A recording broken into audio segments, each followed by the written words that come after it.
Steph wasn't home when I got home Thursday night. I figured she was just running late. No big deal. Wouldn't be the first time. Not that we had any serious plans. It was the beginning of a long holiday weekend, but I figured we'd just stay home and relax. She would be home soon, and we would decide what to do about dinner. I called her, but her phone was off for some reason. I left a voicemail saying I was home, loved her, and would see her soon. I was getting worried when I found the note. She had left it on the kitchen table, which wasn't a very smart decision. That table is always cluttered with trash, and we have to clean it up every time we want to use it. Dave, I'm doing this the cowardly way, I admit it. Before I say anything else, I have to make it clear that I know you deserve a lot more than that from me. I'm really sorry about that. I wanted to say it in person. I've tried and almost done it so many times, but I never had the courage and I just couldn't bring myself to do it. First, you have to realize that this has nothing to do with you or how I feel about you. I do love you and I always have. Marrying you was the best decision of my life. I am so grateful to have you in my life. You are a wonderful husband, a wonderful lover, an amazing father to our children, and the best partner in every way anyone could ever dream of. I am incredibly honored to be your wife, and I hope that above all else, our marriage can survive what I have to tell you. I won't be home tonight or this weekend. I'm out on a date. Yes, on a date, specifically for the weekend. I'll be out of town, and I'll be back Monday afternoon. I'm not going to tell you who they are or where we're going. I don't want you to do anything that we'll regret. This is our first trip as a couple, and it's a big step for us. I'm afraid this has been going on for a long time.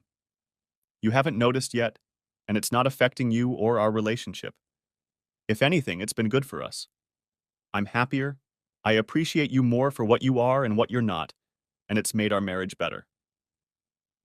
But I can't deny that I am strongly attracted to another man. I fell in love with him without wanting to, and I have to continue this relationship. This is what I have to do for myself, at this time in my life. I desperately hope that you will understand me and find it in your heart to accept the situation and forgive me. I know you are probably upset. I don't know what to say to you. My feelings for this man are real, and love is never wrong. I expect this to be hard for you. I recognize that the situation is not ideal, and I could have handled it much better than I have handled it so far. But things are the way they are, and I don't regret starting this affair. I know I'd regret it a lot more if I hadn't done anything. I would have spent the rest of my life wondering, what if? And never would have been able to live that way. Looking back, I realized that maybe I should have given you a chance to be a part of the decision to open our marriage to that other person. In my defense, I can only say that I tried to spare your feelings and would have started this relationship no matter what you said. I was worried that you wouldn't be able to handle it and decided it would be best if you didn't find out. Please understand that I didn't do all of this to hurt you. I really hope you don't decide to ruin our marriage over this. I don't want you to destroy our family. I did what I did, and there's no undoing it. I suppose you'll respond as you see fit. Maybe you'll ask to separate for a while, or maybe you'll consider divorce. But that's not what I want. I still love you with all my heart and know that if we work together, we can find a way through this and create a way for us all to live happily and peacefully with each other. In a perfect world, you and them would be best friends and equal spouses to me, and I could be a loving wife to you both. Maybe I'm just dreaming, but now I'm no longer afraid to ask for what I need. Even if we can't go that far, I'm sure that as adults we can agree and somehow work things out. So please take advantage of these few days and think hard about what you want. My phone will be off, so don't try to call me. I will not call you unless there is an urgent need. When I get back on Monday, your feelings of jealousy and anger should subside, and we can talk calmly and rationally. I really love you, Dave. I'm sorry about the way things turned out. Try to have a good weekend and take care of yourself. We'll talk on Monday. Love, my dear beloved husband, your Stephanie. Next chapter, you bitch. Damn you. God damn you. I'm not going to tell you who they are, you goddamn bullshitter. I know exactly who he is, you chomo. He's skinny little shit Lee Davenport, the music teacher at the high school where you're vice principal, and he's a little effeminate prick. That bastard always gave me the creeps. God, you must think I'm a stupid, lying, cheating bitch. Trying to deflect my perfectly accurate suspicions with all this gender-neutral language, trying to throw me off balance, make me wonder if it might be a woman. Jesus. I never knew what you saw in that guy. He looks like he'd fall over if you breathed on him too hard. He's so sensitive, you say. The bastard is vegan, has a gluten sensitivity, and irritable bowel syndrome to top it off. You invited him over often and fussed endlessly over his special food. And he barely ate anything. He loved peas. Peas. Who the hell gets excited about eating peas? You still haven't noticed, and it hasn't affected you or our relationship. Damn, I haven't noticed. I did notice. I got goosebumps when I first met him, and it never stopped. And that didn't stop you from raving about that little shit like a lovesick schoolgirl. You talked about him for months. You constantly asked him out to dinner because, in your words, he has a hard time making friends. You playfully set him up with women you knew and asked me for ideas, which you always ignored. Then at one point you claimed he was gay, and that somehow made him even more attractive to you. You kept reminding me that he was gay, so I wouldn't feel threatened, but I knew it was bullshit. He never showed any interest in anyone but you. And then, about 2 years ago, you suddenly stopped talking about him so often, to my eternal relief. Don't you dare think I didn't notice you'd become more affectionate with me. I fooled myself into believing our marriage was in better shape, yes, and that's my fault. Maybe I attributed it to that little rebound that must happen when we become empty nesters. Mike and Jessica were looking at colleges when this whole thing started, and I thought you were looking forward to our new freedom. Silly me. You were looking forward to your new freedom. Don't you tell me I didn't suspect anything? Don't you tell me I was never jealous? Don't you dare tell me I never drove myself crazy worrying about you and him and what you were doing working those extra hours. You did. Believe me, I did. You saw me. You saw what you were doing to me. You called my jealousy cute and stupid. You laughed at me for it. You laughed at me for it. You called me insecure. We're just friends, you said. We're co-workers. We work together. You're making this up. You have nothing to worry about. That's what you said every time I just twitched an eyebrow about my time with that skinny bastard. No, no, no. You made it clear to me that my job was to trust you, to believe you, and take comfort in the lie that you would never, ever betray me. If I had stood up for myself, I would have been at fault. You used that shit against me like a nuclear weapon. We spent the last 2 years of our marriage playing brinkmanship, for crying out loud. I could never say anything about it because it would make me look bad. I never called you guilty of your shit because that would mean I'm a greedy and narcissistic and bad and stupid and crazy person. Bad husband. Bad. God, you called me childish and insecure and weak. You even made me believe you. I honestly thought I was going crazy. That was easier to deal with than you betraying me like that, completely and permanently. You used the kids against me. Damn you. If I dared to tell the truth, I'd be the bad guy, guilty of ruining the marriage, of breaking up the family. You've abused every bit of love and trust I've given you. You've worn her down to the point where it's not even funny, you smug, self-righteous, greedy cretin. And you're still doing it. What kind of monster are you that we can go on like this while you think everything is fine? Screw you, Stephanie. Screw you to hell. Next chapter. I thrashed around the house like a caged tiger, mentally screaming at myself, screaming at her, screaming at him. Damn it. It's a letter. It's a goddamn letter. She's so full of shit. She's so delusional. She was never going to talk to me about this in person. I know her too well. She just tells herself that to make herself feel better. She's written and rewritten 10 different versions of this shit on her laptop, painfully picking the right phrases to make it look like she's taking responsibility for it, but really isn't. and making me look like a villain if I can't handle her shit. She must have spent weeks on this. Weeks. And then, when everything was perfect, she neatly handwrote the whole thing on a nice stationery form her mom gave her years ago that we never used, just so I knew she was being serious and sincere. Like it was meant to be a love letter or a letter of remembrance. If there's one good thing about all of this, it's that at least I know I'm not crazy. For 2 years, I've been banging my head against the walls, telling myself that I didn't see what I saw, didn't believe what I knew, and didn't feel what I felt. God help me, it's almost damn holy. So, whatever my marriage to Stephanie was, it's over. It's been over for a long time. At least now I know where I am. I was one of her husbands. My opinion and feelings might have mattered enough to make her lie to me, but not enough to stop her from cheating on a goddamn whore. I don't even matter enough to make her talk to me. I have no way of knowing how things are going in my own goddamn marriage.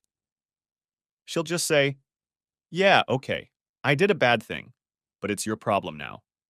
And the divorce and ruined house will be my fault if I don't follow her plan to cheat on me and rub it in my face." Next chapter. A few hours passed. The first wave of anger had passed as well, flaring bright as a match, but starting a flame that would burn perhaps for the rest of my life. Now it was joined by a deep sadness the likes of which I had never known. How could she? How can she? Was she really that cold? So heartless? Did she not care about me at all? Not if I got in the way of whatever or whomever she wanted, I guess. If she had that kind of shit in her, then I never knew who she really was. 22 years of marriage down the toilet because she just had to have fun. And it didn't matter how her stupid husband felt about it. I didn't even deserve to be informed about it until she could avoid it. She still won't talk to me.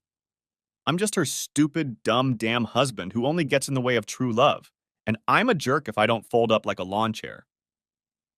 So she'll deal with my little tantrum later when I've had my fill of crying. Damn. Am I really that bad? Did she really have to go outside the marriage to get what she needed but what I couldn't give her? Couldn't she have talked to me about it? If she wasn't happy, couldn't we have tried going to counseling or something? Did she really have to treat me with such disdain? Was she really supposed to write me off so quickly? So insistently? Damn it, Steph. How did we get to this point? What are we going to do with the house? I didn't have anywhere else to live. Not yet. Maybe things will change. Maybe I'll move. Maybe she will. How could any of this work? Why did she have to ruin our lives like that? Oh, shit. Oh, my God. Oh, my God. No. She doesn't want to disrupt our lives at all. She wants to keep doing what she's been doing, still having fun with this asshole, but now out in the open. Maybe she'll start spending nights at his place. Maybe she'll want to move him into this house, my house, my house, my house, God, and have him be an equal husband here. Damn it, damn it, damn it, damn it. How could she? How could she think that? What the hell was wrong with her? What I never expected from an experience like this. This, the rage, the tears, the whirlwind of thoughts and emotions, the anxiety, the fear and hell knows what else. It's exciting. I've been thrashing around the house for 7 hours now. I feel tired beyond belief, but it's impossible to fall asleep. I haven't eaten since lunch, but I'm not hungry. I'm surprised I haven't thrown up. Maybe I should get drunk, but I can't bring myself to do that either. It would be pointless. I already feel drunk. Part of my consciousness has woken up enough to realize that I'm following Stephanie's instructions. Everything is going according to her plan. Let my emotions burn out while she's safely isolated from them, and then we can talk, and then she'll do her best to get me back under her control. Shit. This. She treats me like one of the teenagers at her school. They're all furious and hurt and hormonal and have no real options. She lets their feelings dissipate and brings them back to the program. This is a huge mistake, Steph. I'm not a child to deal with. I'm not someone you can control or talk to. You can't pretend that the problem is me and my immature feelings. My feelings are 100% mature and appropriate. And yes, now that I think about it, I have a lot of options. I am in a position where I can do a hell of a lot of things you won't like. I can burn your life down the way you burned mine down. I won't cooperate anymore.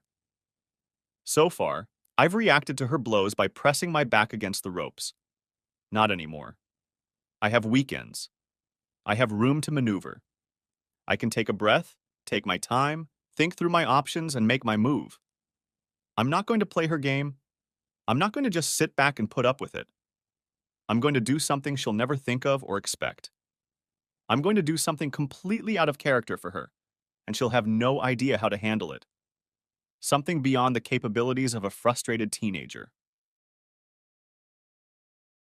I got in my car and just drove, having no idea where I was going. I just needed to get out of there. If only I knew what to do. Next chapter. The Diamond Lounge didn't look its best on the best of days, and this day wasn't one of the best. But at night, the dizzying array of lights turned it into a carnival. The paint was bright pink with neon accents, and everything looked shiny, trashy, and moderately unsightly. I hadn't been to a strip bar in decades. The last time was at Keith's bachelor party, and we were barely old enough to be allowed in there. The girls working here now weren't even born then. God, some of them could have been Jessica's age. I wasn't sure about all that. Standing at the door was a large black man in a tight t-shirt and a jacket he'd somehow squeezed into. Jerome was polite, friendly, and welcoming, but also somehow let me know that there would be no nonsense tonight. He collected my entrance fee and invited me inside. When you walk into a place like this, it's a little disorienting. The bass of the music sounded like a truck with a bad muffler. The lights were red, pink, and flashing white, and I wasn't sure I wasn't going to have a seizure. The girls were walking around in lingerie and club clothes that were even tighter than underwear. Some ladies were topless with little pasties or tassels, which was very different from what I usually see on a Friday night, but after 4 or 5 minutes it seemed normal. I visited the ATM in the corner, withdrew an amount I hoped would be enough, and shuddered at the service charge. The drinks were disgusting, crap and water, but the dancers were good. Each of the dancers would come up after their performance, flirt with those who tipped big, and try to get them into private rooms. I failed to get the attention of the first few girls, but Candy immediately approached me after her performance. Hi. Thank you for your generosity. Did you enjoy my dancing? Yes. It was incredible. I've never seen anything like it. I'm glad to hear that. My name is Candy. What's yours?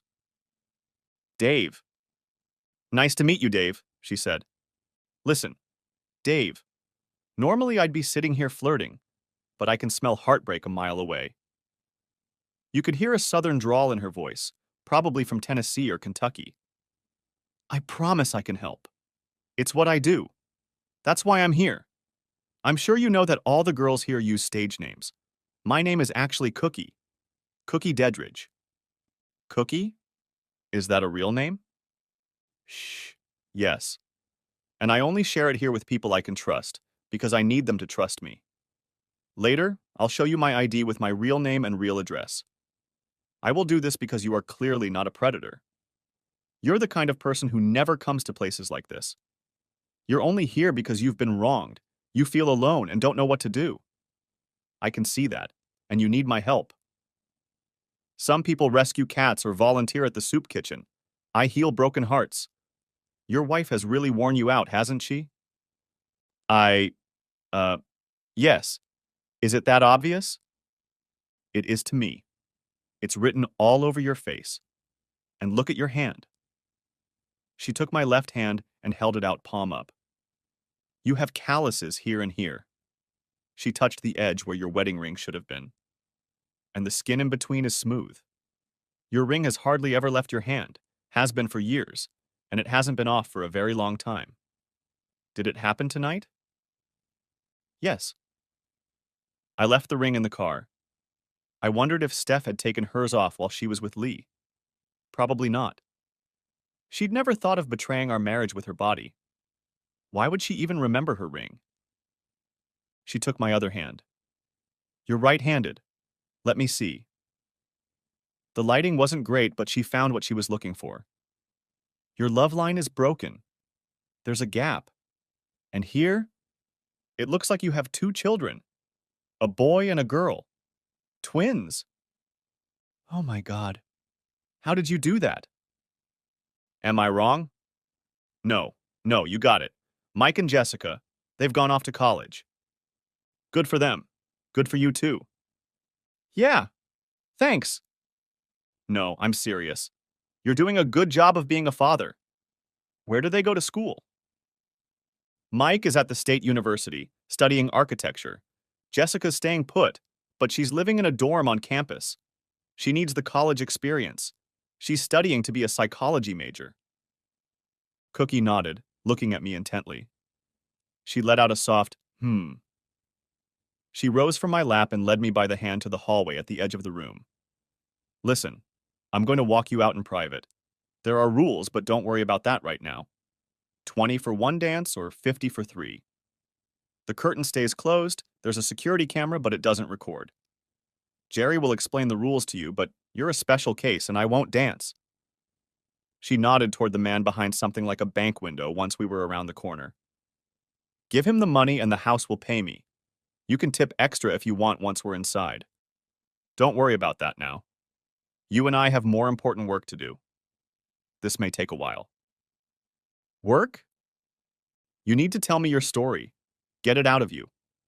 I'm going to listen to you, convince you that you're a good man despite everything she did, and convince you that any woman would be lucky to have you. And then I'm going to use all my talents to make you feel better. She kissed my cheek chastely and stepped back, still holding my hands. I'm going to go change for our little party.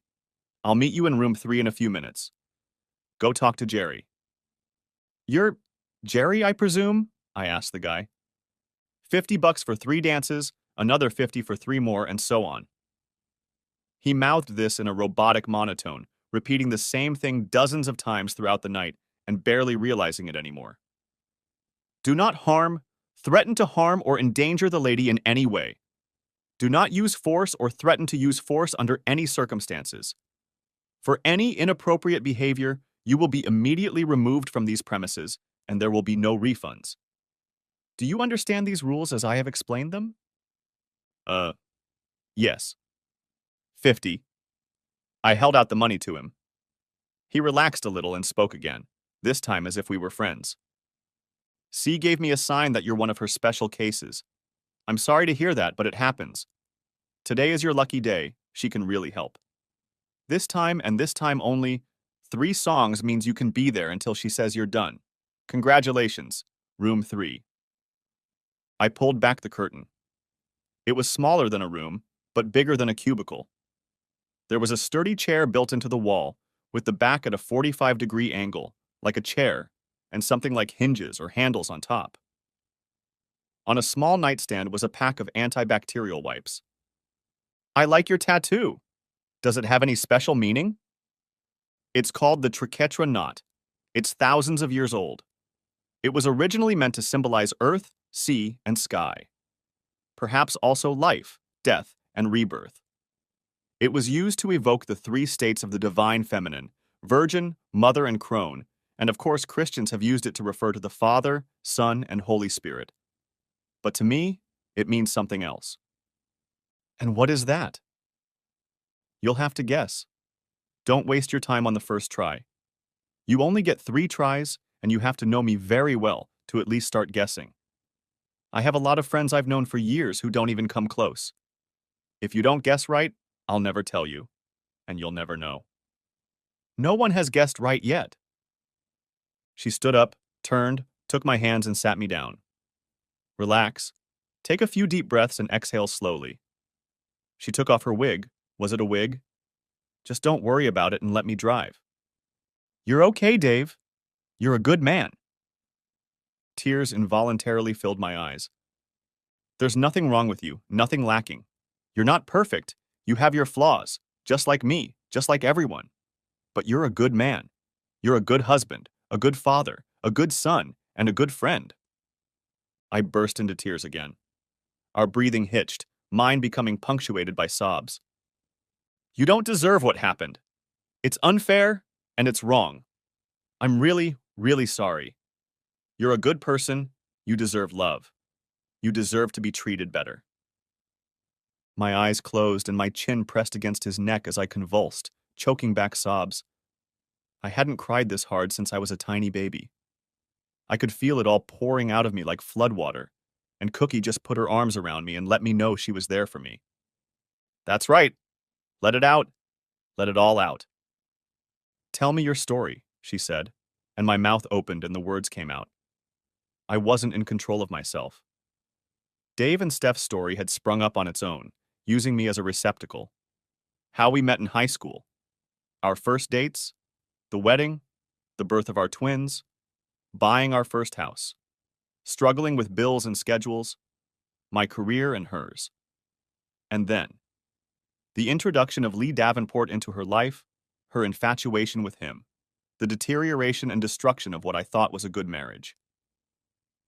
By the time I finished, the words were gone. The rage was more of a bubbling cauldron than an inferno, and the only expression on my face was sobbing. That's good. That's good. Thank you for sharing so well with me, Dave. You've done a marvelous job. You're so good with your feelings, and you have every right to all of them. You are right to feel the way you feel. I know it hurts, Dave, but I promise you that we will work through this. We will fix it no matter how it looks in the end. It's going to be okay in the end, even if it's all screwed up right now. I can't tell you how it's going to happen, or what it's going to take, or how your life will turn out afterward. But it's going to happen. Do you understand? Sure. I'm serious, Jim. Serious as death. I know you think it's just one night, one incident you paid for, and you think you'll never see you and me again after this. That's not true. I'm not just going to pat you on the head, say poor baby, and forget about you. That's not how I work. I don't give up in cases like this. I never do. It's who I am. It's what I do. She gets hers and he gets his. I'll be with you till the end. I'm in your life now. Whatever it takes. Do you understand? I shuddered, suddenly cold, and then it went away. She felt me nod uncertainly. Say it out loud. I'm with you. You're with me. One more time. Can you hear me? Do you understand? I I can hear you, Cookie. Good. Now just hold me. Like this. I did. Time stopped for a while. I was awake. But I wasn't awake either. I was in a liminal state, hypnotized, in a moment that stretched into eternity. We could have lain like that for minutes or hours or days. You still love her, Cookie whispered. Of course I do. You don't know what you'll do without her. True. But you also don't know how you can be with her going forward. I don't know how I can even look at her. I think it's clearer that way. The wife you had before tonight won't seem the same to you as the one you'll see from now on. You will see her as she really is. That's for sure. Hey, I understand. You're feeling aimless right now. Helpless. Like everything happened so fast and there's nothing you can do to stop it. Everything is out of your control. You thought you had it all figured out, but now your whole world is turned inside out, like it was an illusion all along. Pretty much. The good news is that nothing has changed. It's just the same as it was. The only thing that has changed is your awareness. Awareness is a good thing. You recognize the reality of the situation. You have more power now than you did before. I suppose that's true. But you don't feel it because you don't own your power. That's why you still feel helpless. God, yes.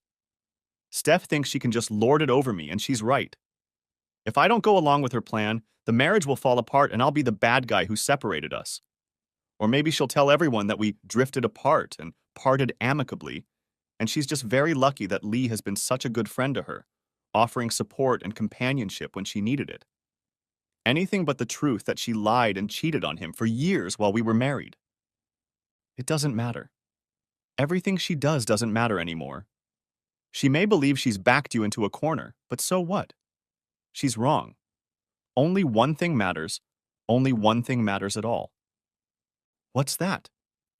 It's you. You have all the power you need. Right now, she thinks you have no choice. She knows your feelings are hurt, but she thinks you'll get over it, forgive her, and things will go back to normal. She knows it will be hard, but she thinks it's inevitable. She's willing to apologize until she's breathless. She may even offer you your freedom, but she's pretty sure she'll get you back. Even if she doesn't, she has a backup plan. But she's overconfident. Overconfident. You've never faced the choice that's in front of you. The thing is, you are. I do. There is. A choice. What you make is entirely up to you. Stephanie needs to be prepared for the fact that she won't like your choices any more than you like hers. She's not in control of this situation. You, on the other hand, are. What do you think I should do? Honey, I know you're looking for advice, but the most important thing is for you to take the initiative yourself. Take leadership in your life. Take back the power. It doesn't matter what you decide, as long as it's your choice. That's good advice. Thank you. There's something else you need to hear. Okay. Dave, I love you. Uh, Look at me, Dave. She sat up, put her hand to my face, and lifted my eyes to hers. I love you, Dave. I don't know what to say. Listen, I love you. I love Mike, and I love Jessica too. I love Jerry at the register and Jerome at the door. I love Becky and Mary and Ilana. Not that those are their real names, but I love them anyway. I even love Stephanie. And I love you. You can love anyone. You can love everyone in the world. Don't be afraid to talk about it. Loving people is a good thing. It's just love. It's just a feeling, a connection. It's not a decision. It's not a promise. It's not an action. It's not something you should be helpless against. You can love someone and yet not be in a relationship with them. You can love someone and yet be alienated from them. Some people are toxic. You can love them and yet make the common sense decision not to have them in your life. Oh, do you love Stephanie? Yes. Does that mean you're her prisoner? Or that you have to put up with her crap? No. Does that mean you have no choice about what to do with her? No. Okay. Do you love me, Dave? You can say yes or no. You're not promising me anything either way, and I can love you without expecting you to say it back to me. I get it. Yes, I love you, Cookie. Don't you feel free? You can love without limits, and you can still decide what you're going to do, and who you're going to be with, and who you can tell to back off and die, even if you love them. I get it. Good. Be ready to accept a lot more love in your life. Thanks. I do love you, Dave. You're worthy of a love that isn't so cruel. I just burst into tears. I didn't know what to say. So what are you going to do? I I was still crying, but a part of me broke free. I'm going to make a choice. She kissed me. Good. That was wonderful. That was powerful. It's what you needed to see. I really love you and I'm proud of you. How do you feel? God, I don't know. Sad. Happy. Scared. Triumphant. Depressed. Angry. All of those things. None of that. Alive. Perfect. She leaned her head against my chest again and listened to me cry for a while longer. After a while, my breathing calmed down, and she leaned back to pull out her wig. I think we're done for now. But listen, this is just the beginning. I'll be with you throughout the whole process, okay? That's what I said, and I mean it. Here. She held out her ID and business card to me. This is my real name, my real address, and my real job. My other job, anyway. I want you to call or text me any time of the day or night. I may not answer you right away, but I'll get back to you as soon as I can, and we'll get through this. In months, years, decades. It doesn't matter. Anytime at all. Okay? Okay. I looked at the card. Dr. Cookie Dedridge, with a couple of acronyms after her name, was an assistant professor of psychology and sociology at the university. You teach at the college? 2 doctorates, she shrugged. Do you have any idea how little money there is in academia? The pay is crap, and I have huge student loans. Working here covers all the bills and more. It also gives me amazing research opportunities. I've written 2 books on gentlemen's clubs. You're full of surprises. You have no idea. Your daughter may have been in my class. You said she's studying to be a psychologist. Ask her about me. It's better to find out sooner than later. Then she looked me in the eye again. Listen, I'll be there for you, in your life, helping you through this if you let me. But I'm not your girlfriend, okay? I'm nobody's girlfriend. I don't belong to anyone but me. That's the way it is. I love you, I'm your friend, and I have a life. That doesn't mean I can't show you that affection and make you feel like a real man. But that's it. I'm not in a romantic relationship. Not for anyone. Not for anything. Never again. I'm sorry. Next chapter. I never slept that night. Not really. I probably half slept on the couch for 2 or 3 hours around 4 in the morning and woke up with the sun on Friday morning. I didn't feel any different than I had the night before. All my problems were still there. It was just that they were manifesting themselves in the form of pain rather than slap in the face. Cookie had given me a lifeline of hope. All morning I hung around the house getting nowhere. Finally, I decided to leave the house. The hardware store was open despite the holiday, and I bought a new set of house locks, knobs, and deadbolts. I could install them myself. There were new keys too. I made extra. One for Jessica and one for Mike. One more was a spare. Steph wouldn't get a set. She can move in with her boyfriend. Screw her. I called my daughter and invited her to lunch. I don't usually bother her on weekends. She's busy doing her own thing. But she wanted to be closer to home than Mike. She heard something in my voice as we talked and changed her plans. Fortunato's is one of those pizza places that naturally form on the periphery of every college town, but this one is doing it right. It's been around forever, and the smell of this place can be smelled a block away. They believe in garlic and melted cheese, and the place is always packed on game nights and weekends, and the students are savvy enough to combat impending hangovers with preemptive infusions of fat and carbs. It's quieter at lunchtime, almost pleasantly so. The clientele is mostly made up of old, desperate people like me, looking for a moment of nostalgia. I was already seated at a table, holding 2 Diet Cokes and a basket of bread in front of me when Jessica walked in. She smiled at me from the threshold like a ray of sunshine, but her smile faded when she saw my face. She almost ran to the table, but also almost slid toward it like a shamed dog. She might have turned around and walked away if she had any hope that I hadn't seen her.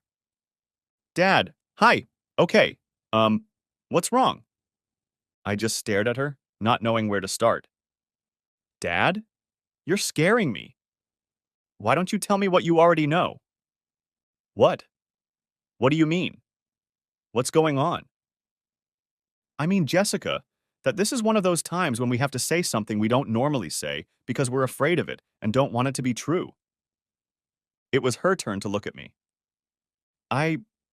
I don't know. What are you guys talking about? Why don't you start at the beginning? Do you know where your mom is? She's at a teacher's conference. In New York, isn't she? First I've heard of that. I handed her the pages Stephanie had written. Jessica gasped and read them with tears in her eyes, while I ordered garlic knots and a 16-inch New York-style cheese pizza.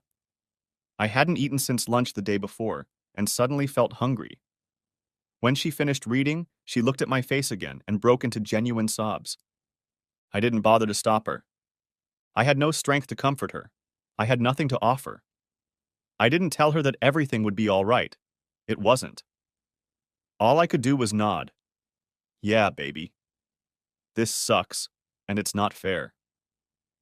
My own tears fell onto the table in front of me, forming a smaller puddle than hers. I'd already cried gallons of them, and they'd dried up. We sat in silence until the garlic knots that had just come out of the oven.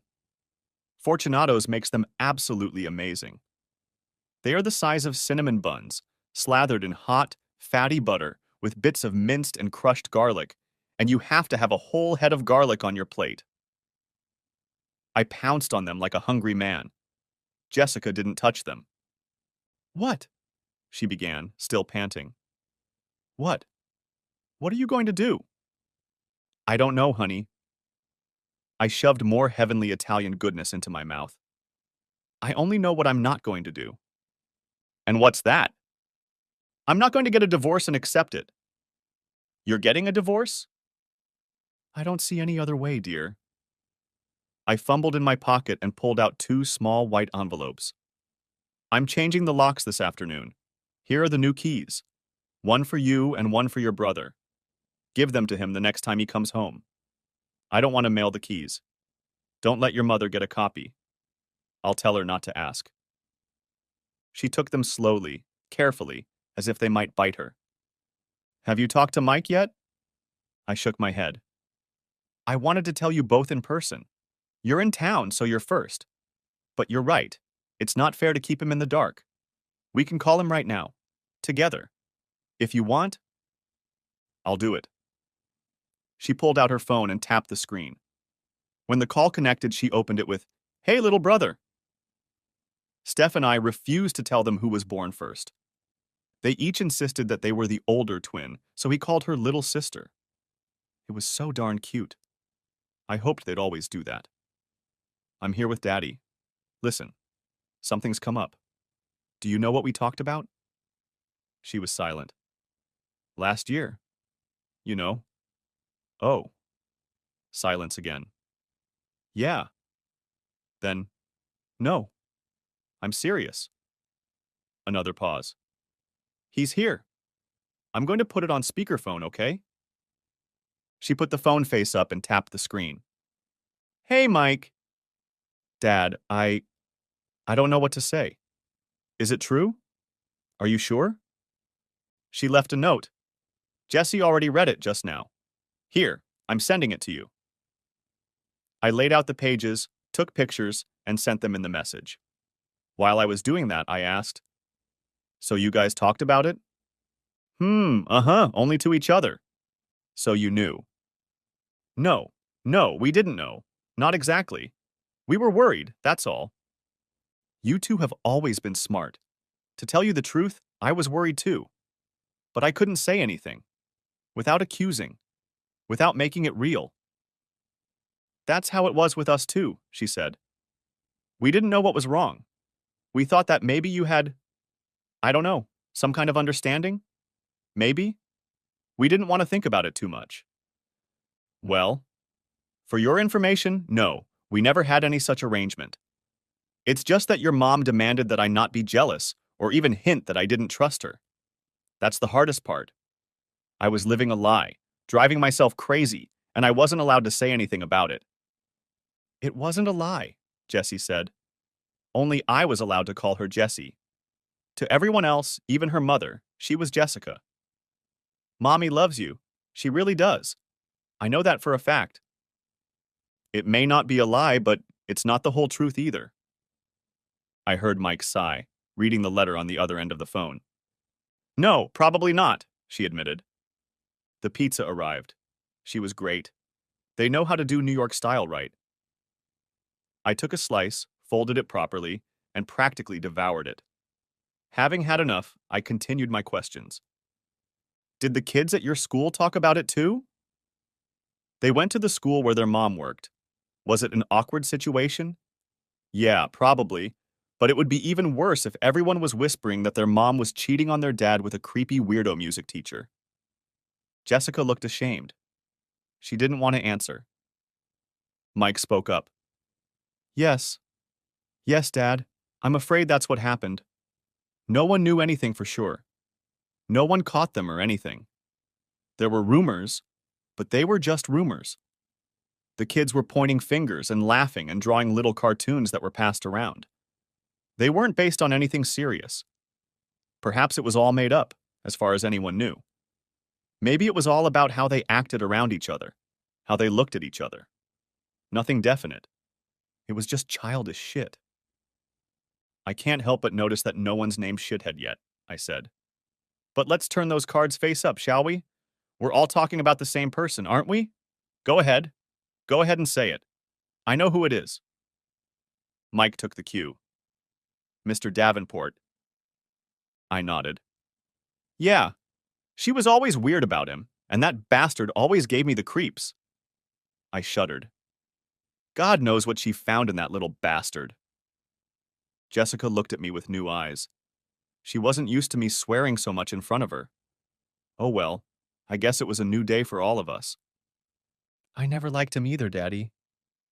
Oh well, keep disliking him, especially if he becomes your new stepfather. I'll be happy if you spit in his face every time you see him. I'm not going to see him. She sat up straighter. I don't go to that school anymore. Anyway, I'm mostly out of the house now. When I get a break between semesters, I'll stay at your place. Not at her place. I'm an adult. I'm old enough to make that decision. Look, I don't want to come between you and your mom. She's still your mom and always will be. And then, however, there's no law that says I have to have anything to do with her stupid boyfriend. She jutted her jaw defiantly. My choice. He's a bad role model. He's a home wrecker. I'm not going to accept him. Neither am I, Dad. He's always been a creepy little jerk. Especially now. Well, before we all get on the same platform, your mother will accuse me of turning you both against her. I don't do that. Not on purpose. I don't want you to get the impression that I am. All I want to do is expose the truth. You read the letter. You heard how I feel. That's all there is to it. That's all I want to say. They fell silent. Okay. I guess we're not done yet. I sighed. Okay. Listen. Here's what's going to happen next. Steph will come home and find that the locks have been changed and her stuff has been moved into storage. Mike, Jesse has a new house key for you. Maybe I'm just being dramatic. Maybe I'm just being petty. But right now, I think she deserves that statement so she knows to take me seriously. When all the dust settles, I'll probably let her keep the house, or let her buy me out. I don't think I'd want to stay there. No one likes to be played, and that's where it happened to me. My memories of my time there will be tainted. Don't say that, Dad. It's true. She used that house against me as leverage. My house, no. Our house was threatened if I spoke up. I spent about 2 years there, twisting myself into knots, pretending everything was okay, even though deep down, I knew it damn well wasn't. Why would I want to keep living in a place like that? Neither of them had much to say on the matter. I should get going. I've got a lot to do. Oh, Jessica, I was wondering, did you take any classes from Professor Deathage? Does that name sound familiar to you? You mean Dr. Smurdage? Is that what they call her? She's like a celebrity. Yeah, she taught my psychology 101 last semester. It was a big class with 100 people in lecture and 7 or 8 graduate students leading discussion sections. I didn't get to know her better, but I'm looking forward to taking her classes at the 300 and 400 levels when I take the preliminary exams. Why do you ask? Well, this is where she caught me off guard. Well, I met her by accident. She thought about it for a second. Then her eyes opened, bright as beacons, and illuminated me like the searchlights of an escaped prisoner. No, you haven't met. Didn't what? Mike asked, still on speakerphone. You went to... Okay, Jesse, can we not say anything else right now, okay? What the hell is going on? Mike was clearly out of earshot. Mike, I'll call you back, Jesse said, tapping the screen to end the conversation. Papa, I can't believe you. Believe what you want to believe. I think Cookie's making no secret of the fact that he's moonlighting. Are you kidding? That's part of what she's famous for. Also, every man with a pulse on campus falls instantly in love with her. But she's not known to have a date. Everyone thinks she's a lesbian. Maybe she is. I don't know. It's none of our business. Of course it isn't. But I can't believe my own father would go to... All right, stop there. You admire this woman and look forward to attending her classes, and you know she works as a dancer, so there's no shame in that, right? It's called empowerment these days. So why are you so scandalized that I met her there? Because you're my dad. Well, I'm not really comfortable talking to my daughter about it either. I told you 15 minutes ago that your mother cheated on me for years, and now I'm the bad guy because I had nowhere to go and no one to talk to when I found out, so I intentionally did it my way. Maybe you'd like it if I got drunk to the point of passing out or ate a bullet. Don't even say that. Why not? Those are the options your mother left me. I'm sorry as hell for being off script, but you better believe I'm not going to sit home and feel sorry for myself until she comes home and tries to convince me to start sharing with her. She would never. Jessie shook her head. No, yes. Yes, she would. That's exactly what she wants, isn't it? Obviously, yes. And it's never going to happen, is it? No.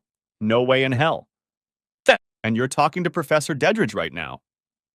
Yes. Well, maybe she can help. She straightened up.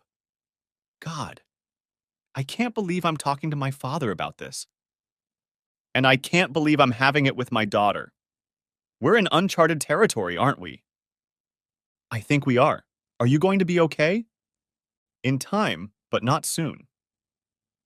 I looked at the plate of pizza. I'd eaten 4 of the 6 slices and barely remembered doing so. Do you want the rest? No, thanks. Take it home.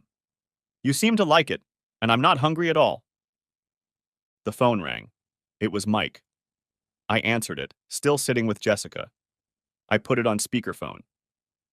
Okay, so are you going to tell me what that was about? I'm just finishing up here with Jessie. She's right here. I'm sorry. I'll tell you all about it, or she will. I know you two are thick as thieves, and she can probably explain things better than I can. I don't want to be left to my own devices, Dad. That's fair enough. I met one of her professors. I heard about that. Dedridge? Dedridge. And your sister somehow figured out where I met her. Where was that? The Diamond Lounge. I don't know that place. Where is it? I remained silent. Dad, where is this place? What the... He stammered and was silent for a second. Oh. Oh. Oh. I see. What were you doing in there? I was trying to do something uncharacteristic of myself. I just found out that my wife, with whom I've lived with for 22 years, is happily cuckolding me and plans to continue. I needed to challenge her somehow. Well, okay. I guess I can understand that. Yes. That would really piss her off. So, what was Jessica's professor doing there? Working on the stage, believe it or not. She's young, in great shape, and very pretty, Jessica said. She teaches pole dancing classes in the gym on campus. She makes no secret of the fact that she sometimes moonlights as a dancer.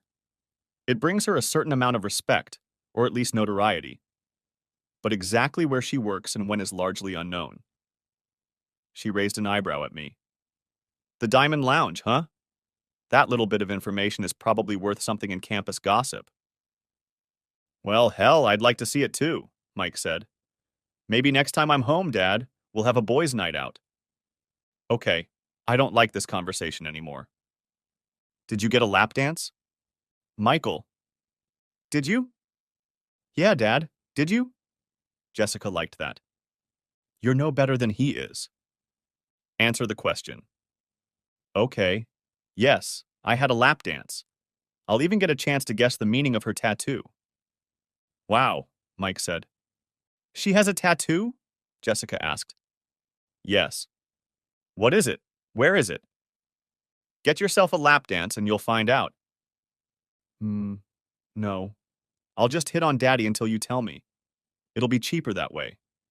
Oh, and more fun. Honestly, Dad, Mike said, I can't think of anything else that would piss Mom off more than that. How about if I had a long-term, emotionally intense love affair right under her nose for several years and manipulated her so that she couldn't blame me for anything, but instead made her believe she was crazy? Oh, you're right. That's much worse. Thanks. As fun as this is, Jessica said, getting up from the table, I have a paper to write, and there's a lot to think about. Dad, call me tomorrow and let me know how you're doing. Maybe you want to go out to dinner or something? Actually, yes. I need your help moving some of your mother's things into storage. Can you come by this afternoon? She looked a little upset but nodded. Yeah, okay. I'll be there around 3. I love you. I love you too, Daddy. Don't be lonely tonight, okay? I'll be busy. I've got a lot of things to do. Oh, yeah, okay. I love you. She headed for the exit, and I reached for my phone and turned off the speakerphone. Seriously, Dad, you can tell me. Now that Jessica's gone, was that woman hot? Scalding. Mike, thanks for listening. I love you, son. I love you too, Dad. Try not to do anything weird tonight. Call me when you can. I will. Bye. Bye. I ended the conversation, wrapped up my bits, and paid the check. The day was pleasant enough, so I went for a walk. Walking was a good thing. The campus bookstore wasn't far away. I walked into it and headed for the faculty publications section. Sure enough, they had copies of books written by Cookie, both published by University Press. I bought both of them. I got back in the car and stopped at the liquor store on the way home to pick up some empty cardboard boxes. The banks were closed for the holiday, but I decided to do what I needed to do online. I called one of those capsule storage places and arranged to have the locker delivered the next day. Once home, I set to work with a screwdriver to install a new set of knobs and deadbolts. I also reprogrammed the code for the garage door opener. I had to look up the instructions online and go outside with a flashlight to reset the DIP switch settings, but it wasn't that hard. After finishing the job, I called Cookie. Hey Dave, how was Friday? So far so good. I changed the locks and told the kids. Told them? Well, that certainly counts as a decisive act. Good for you. What did you tell them? Nothing but the truth. I let them read the letter Steph wrote. It's in her handwriting, and they know it's not a forgery. And I told them I was going to get a divorce. And you decided that? Unless Stephanie can figure out how to undo what she did, then yes. Good. Well, that's a strong choice. Unless you start poisoning the well against your separated wife, I think it's the right thing to do. Just be careful. If you start bad-mouthing her or trying to turn your children against her, you'll make things worse for everyone, especially yourself. I realize that. I just let Stephanie hang herself from her own words, that's all. Oh, and they knew right away it was Lee Davenport. They weren't surprised. Apparently, the guys at her school had been whispering about it for a while. That's understandable. Cheaters are rarely as smart as they think they are. No one should be surprised that rumors are flying around. Yes, it's good to know I wasn't alone in my suspicions. And yes, Jessica taught your psychology 101 class last semester. She really liked you and is looking forward to taking your classes as a senior. Good. That's good to hear. I thought she was supposed to take that course at some point. Practically the whole school is taking it. We had a good talk. She's coming over tomorrow afternoon and will help me pack some of her mother's things. That's nice of her. Did you need any help? I guess I could have worked on it myself, but it would have taken longer and been even more discouraging. Dave, I wasn't talking about Jessica. I was offering to come over and help you. Really? Why? Because that's what I'm doing. You need to realize, Dave, that you're a good person. I like you. And you need to realize that you're worthy of love and attention. I want to show you that in person. Can I come over to your house tomorrow and help you? And meet your daughter in a social setting? Gosh, wow, yeah. I mean, this is so much more than I expected. In a good way, I hope. Yes, God, yes. Good. Get used to it. Can I ask you one thing? Ask me anything. I may not answer, but you can ask. Why do it? Why me? She paused for a second before answering. Because everyone needs that kind of care at some point in their lives. Now it's your turn.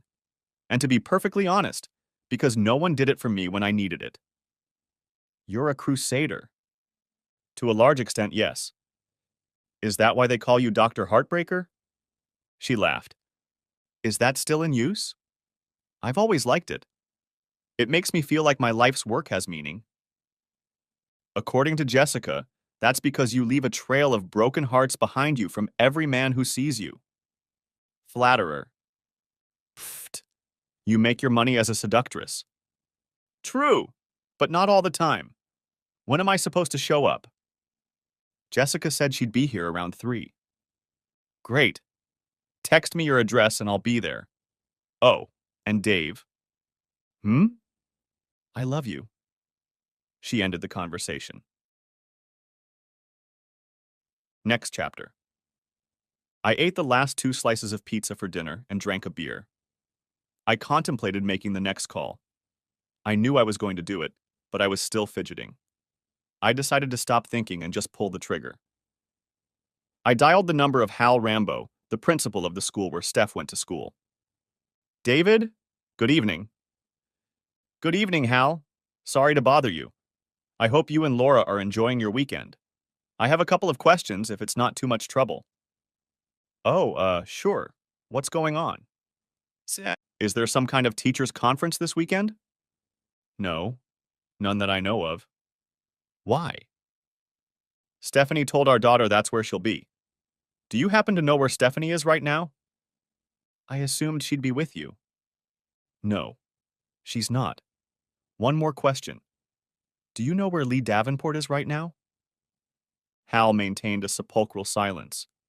He could feel the tension in the air. What are you saying, Dave? I'm not saying anything. I'm just asking. If you don't know, then you don't know.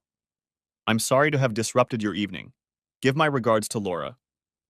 Dave, wait. I mean, are you sure? I'm afraid I'm not sure of anything. I don't have any proof. All I know is that my wife isn't here. She left me a note saying she would be gone, but she refused to tell me where or with whom, and she told the children a very different story. Maybe it's nothing. I'm not asking you to say or do anything. In fact, it would be much better for everyone if Steph kept her job. She'll be proud of herself. The school will avoid a scandal, and I won't owe as much alimony. All I'm saying, Hal, I'm saying you're not a fool and you don't deserve to be treated that way.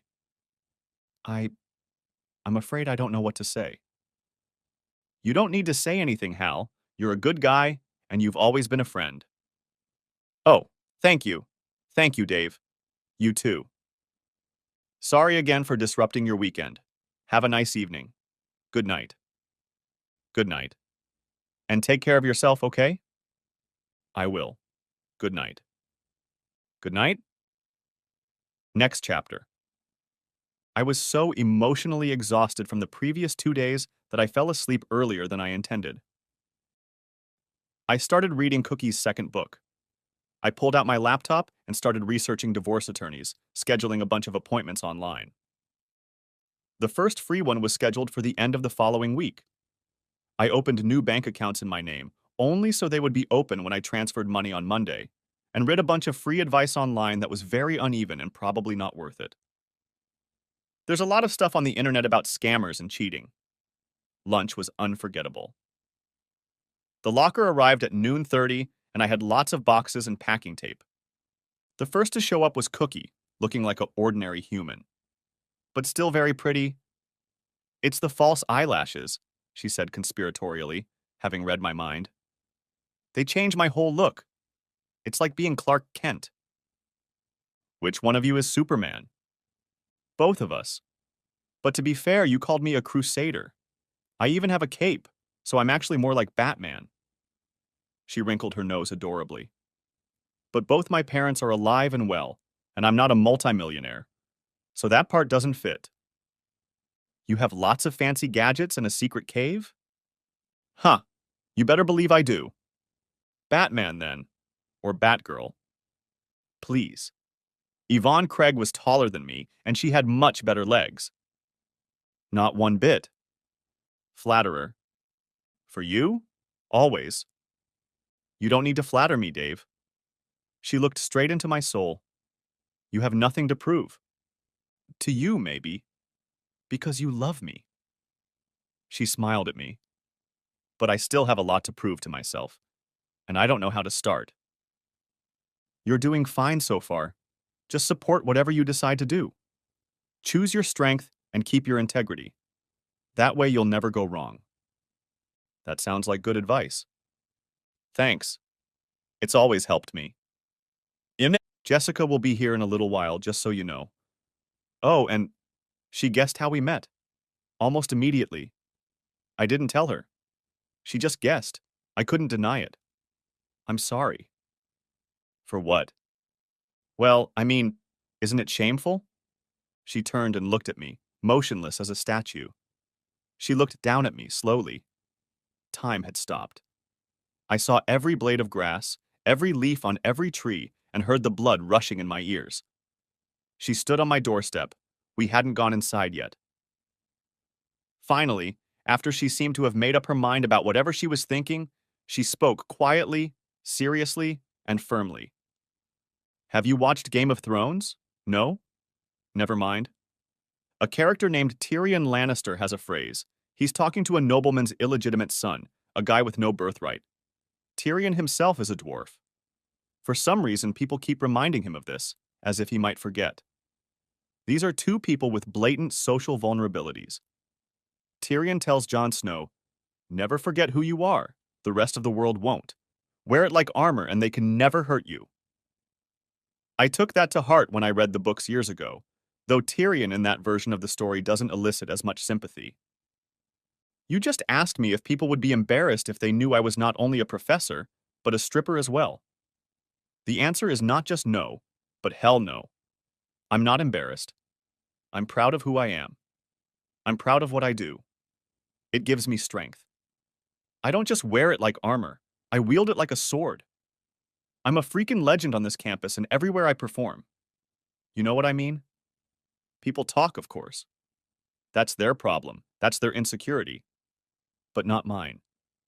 The vile insinuations, the rumors, the attempted insults. It all reflects badly on them. Not me. If someone tries to hurt me like that, I can crush them. Now think about how you can use this advice in your life. Your wife has been cheating on you for 2 years, taking you for granted, treating you disrespectfully, and now she's demanding something she has no right to ask for and you're not going to give. It's not your shame, it's hers. It's not your problem. It's her failure. It was done to you. You couldn't stop it, but you can wear it with pride. Like armor. The world will not forget the truth of who you are. You are an unwilling cuckold. It doesn't have to be a weakness or a vulnerability or a source of embarrassment or shame. You have been wronged. This can become your weapon. Use it. God, thank you, Cookie. I get it. Say that again. I got it. One more time. I got it. This is mine. My life is mine. It's my choice. Good. She pulled me to her and kissed me, as if finalizing the deal. I'm going to let you in on a little secret, she said quietly in my ear. Well, it's not really a secret. It's very old as the hills. If you say something 3 times, it becomes obligatory. It's kind of like a little ritual or spell. Simple, but very effective. Oh, like Beetlejuice, Beetlejuice, Beetlejuice? Exactly. But it's more of a summoning than a binding.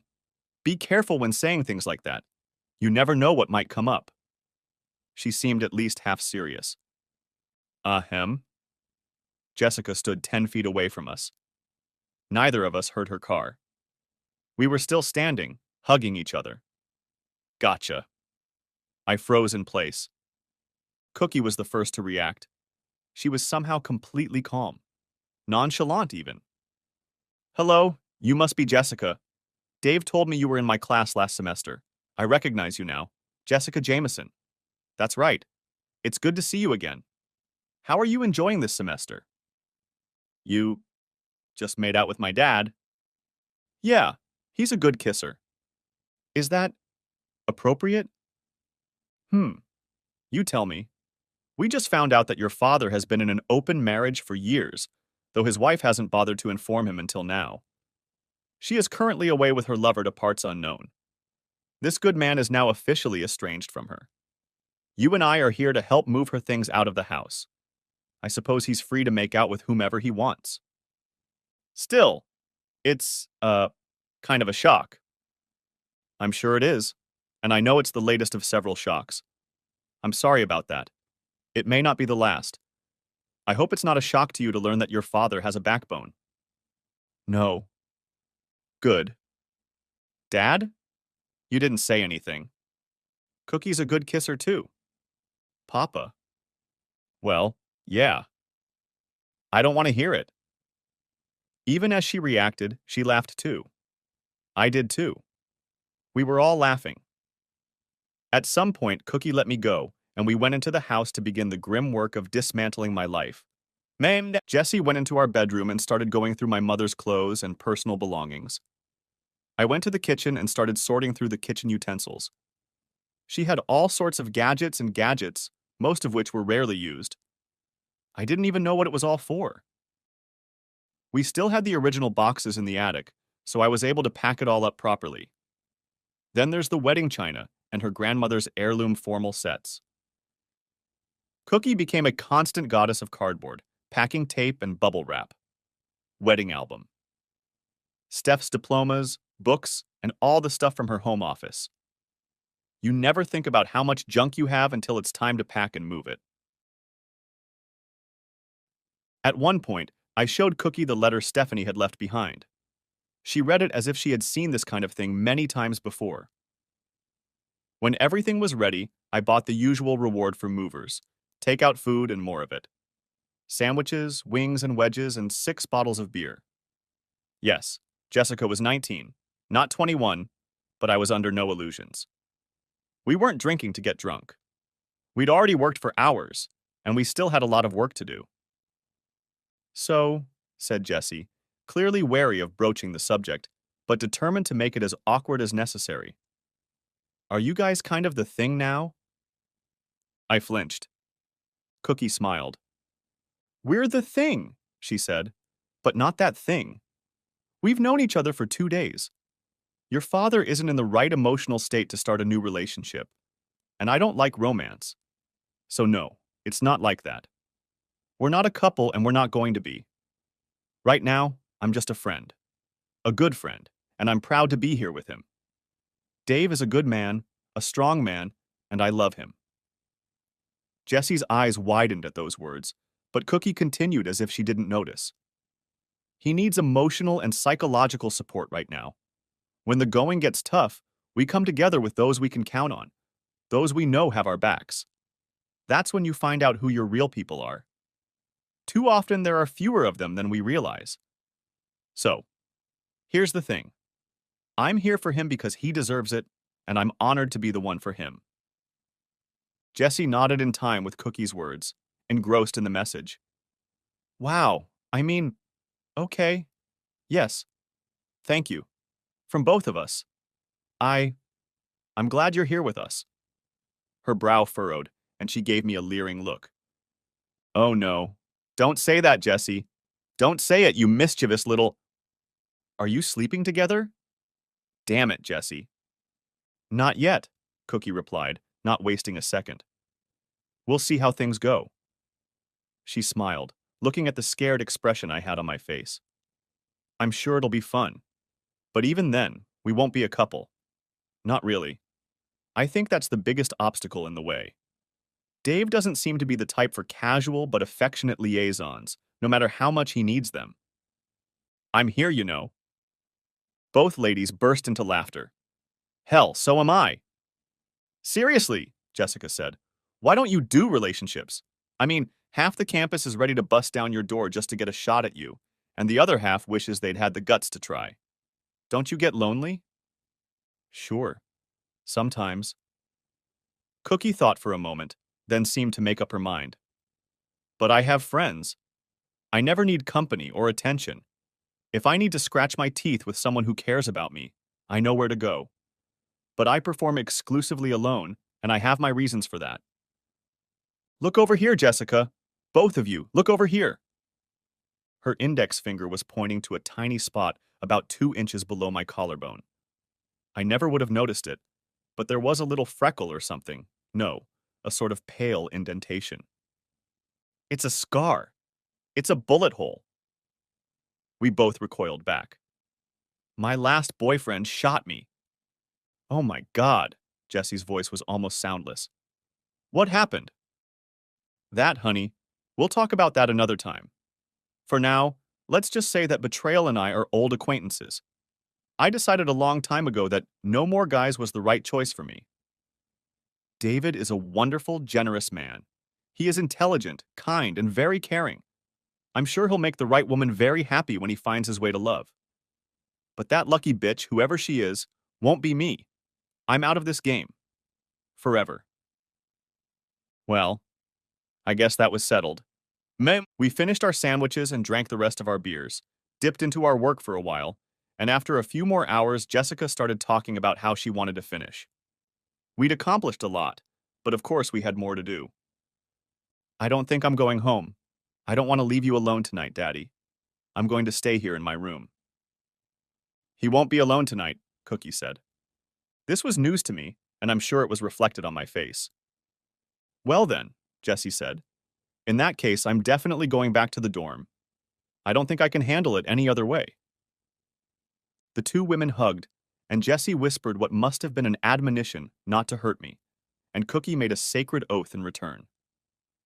They parted, and my daughter threw me an incredulous look, and then hugged me goodbye with the words, "I love you, Daddy," spoken softly. As she walked away, I was surprised to find myself holding hands with Cookie. She smiled and walked me into the bedroom. I meant what I said earlier, Dave, she said. I love you. You can love me too if you want.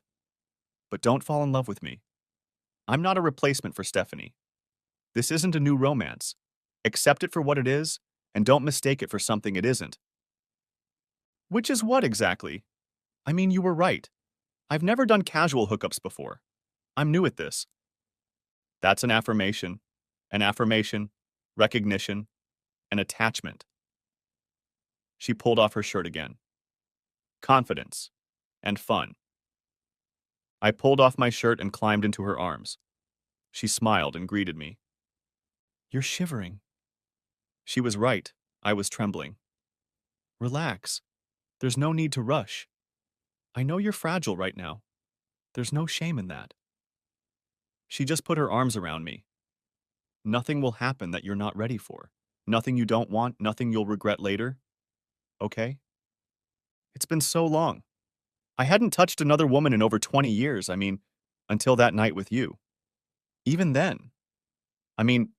There were rules. I felt her nod. She was warm against my skin. I liked that. I have an idea. I brought her to the edge of the bed and pulled her toward me. Tell me your story, I said. She tensed and became completely still. You don't know what you're asking. Yes. Yes, I do. I think for you ... et like you have a lot of complicated walls. You can love whoever you want. But real intimacy, the one you made me share with you, is harder. That's the part that suffers betrayal. I'm still very raw, but I'm guessing you haven't dealt with your issues the same way I've dealt with mine. I doubt either of us will ever get over it at all. By telling you my story, I helped myself. I don't think you tell yours very often or to many people. If you want to help me, let me help you. Let me give you some of what you gave me last night. I believe it will bring us closer together and perhaps help us both. Damn you for being reasonable. I'm the one who's supposed to be the psychologist. In your professional opinion, then, am I close? Yes, I'm afraid you are. She shuddered. Please, just listen. Don't say anything while I'm talking, and try not to judge me. You're going to hear some things you won't like. You shouldn't. I'm not going to. You probably won't want to see me or talk to me anymore after I tell you this. I won't mind if that's the case, but I really hope it's not. I really like you, Dave. I really want you to get over this heartache. I really want to help. If you have to kick me out, I'll feel like I've let you down. Shh, it's okay. I let it out for you. It would mean a lot to me if you could do it. If only it were that easy. It's bad. Really, really bad. I realized it had to be. You've got a spell of love. No, I have plenty of love. I'm done with relationships. Love is just a feeling. The other thing is deciding what to do with it. I nodded. She could feel it. That's what you said the day before yesterday? Well, you can believe it. I trust you, Cookie. Trust. That's what it's all about, isn't it? Love doesn't break that easily. Trust does, and it's almost impossible to rebuild. Yes, I've had it thrown in my face. And I've been shot. I didn't say anything. I couldn't. What could be said after that? Okay, she said, as we reached a dreamy relaxation, her breathing synchronizing with mine. Then she exhaled. His name was Justin. He was a handsome man. 5'2" tall, slender build, pale skin, long wavy dark hair, and blue eyes that a girl could get lost in. And I did. I loved him with all my heart. I just knew, to the very depths of my soul, that this was my man and I should be his woman. The moment we met, we connected. It was like closing an electrical circuit. We didn't talk about it. We didn't even meet. We were just a couple, connected at the loins, from that moment on and forever. For your information, I wasn't a virgin. I was 25, single, and I loved it. I've had my share of men. Depending on who you ask, probably even more than my share.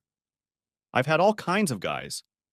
I even played around with a few girls, but then decided it wasn't for me.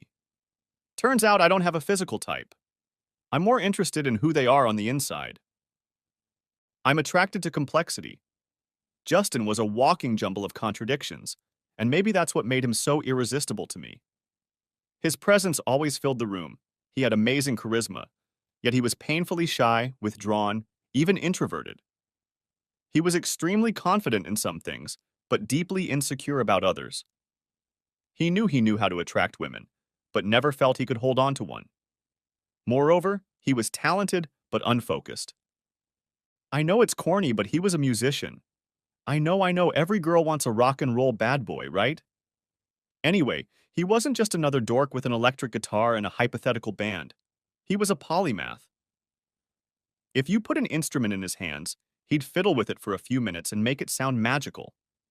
There wasn't a single string he couldn't pull to make you cry.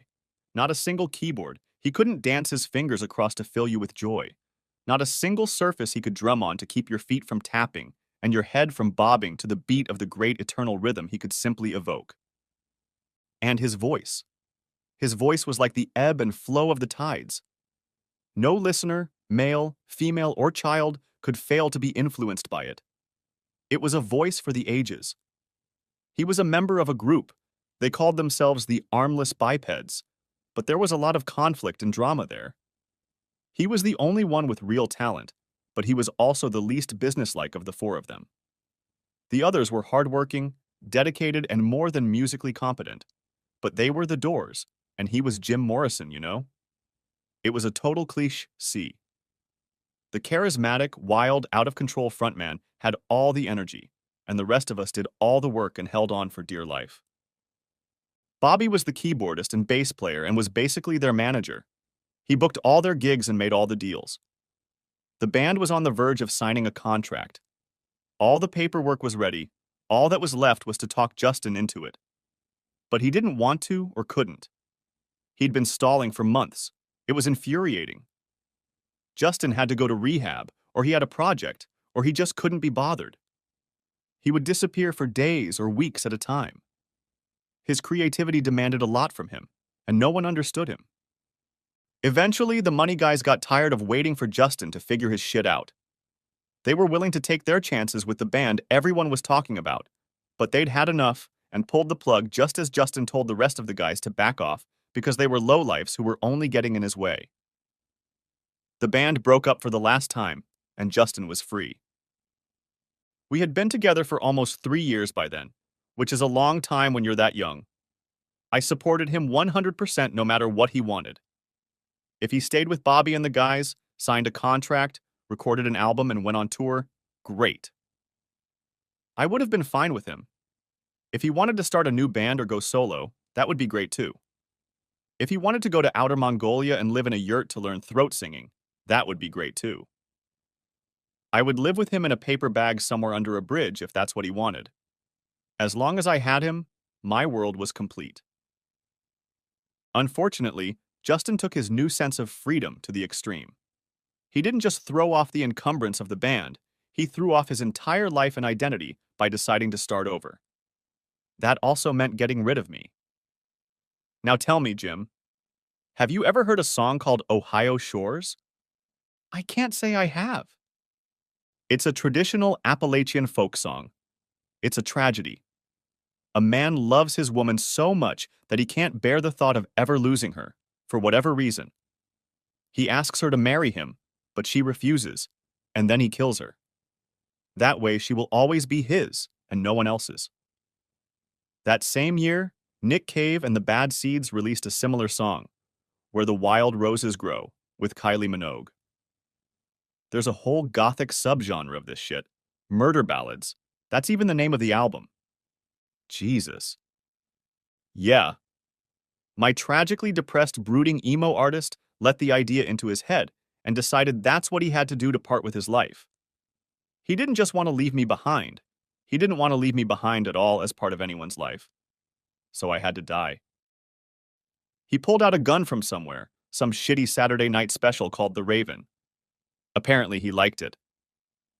When he got home, he found me working on my second thesis as usual.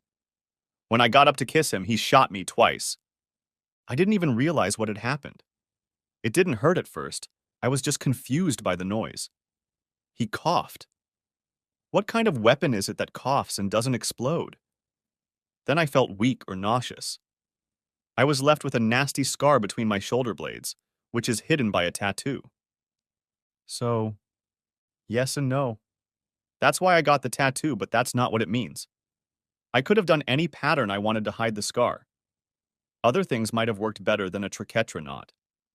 So I'm not going to take that as an assumption because you haven't said what you think it means. That's just why it's here. Don't waste your guesses just yet. Not even now.